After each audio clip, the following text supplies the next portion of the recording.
We have talked to experts and former law enforcement about tracking down fugitives and what the hunt for Brian Laundrie might look like tonight.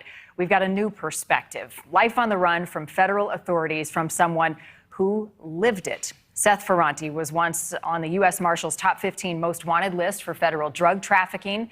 He evaded authorities for 2 years before he was discovered, even faking his own death. Seth served more than 2 decades in prison, and now he is a free man, and he's also become a writer and a producer. And Seth is joining us tonight live. Seth, great to see you.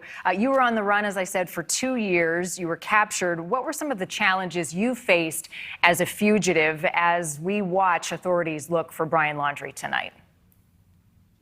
I would say the most important thing at first, it was just the mental burden. Because, you know, when you have to leave your whole life, you have to leave your identity. You have to become someone else and go into isolation and go into hiding. It's a really big mental burden. So that was the first thing I had to overcome, and then the paranoia, with the first couple of months when I was on the run, the first 2-3 months, I was always looking over my shoulder. It was like some cloak and dagger, Mission Impossible type stuff, and then the third biggest thing, was establishing a legitimate ID. Because, even back then when I was on the run in the early 90s, you needed ID. And even now, you need it more so. Does it get easier the longer you're on the run to figure things out, the way of life?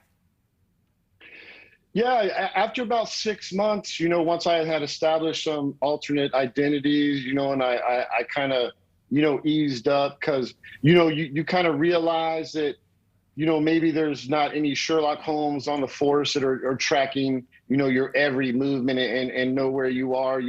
They're, the cops and law enforcement, they're human. They're just looking for that break. They don't have any type of supernatural powers. So, but once they get that break, they're going to be coming like the calvary.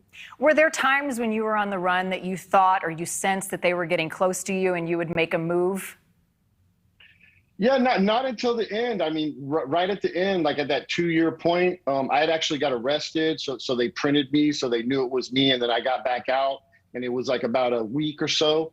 And I could feel the heat then, even though, I didn't see them, I could feel the walls were closing in. And I'm sure right now with the scrutiny of this case, I'm sure that's how Brian has to feel, man. I'm sure he can feel the walls closing in on him every day because, even the early 90s, I was top 15 U.S. Marshals list, but I didn't have a tenth of the media attention or a tenth of the scrutiny that Brian has on him right now. Because, this is all the nation is talking about. Right. No, and that makes you wonder if he's hiding in plain sight right now. We watched this search in the reserve happening, but if he's changed his appearance at some point, is he right in front of them and they don't know it? What are the chances of that?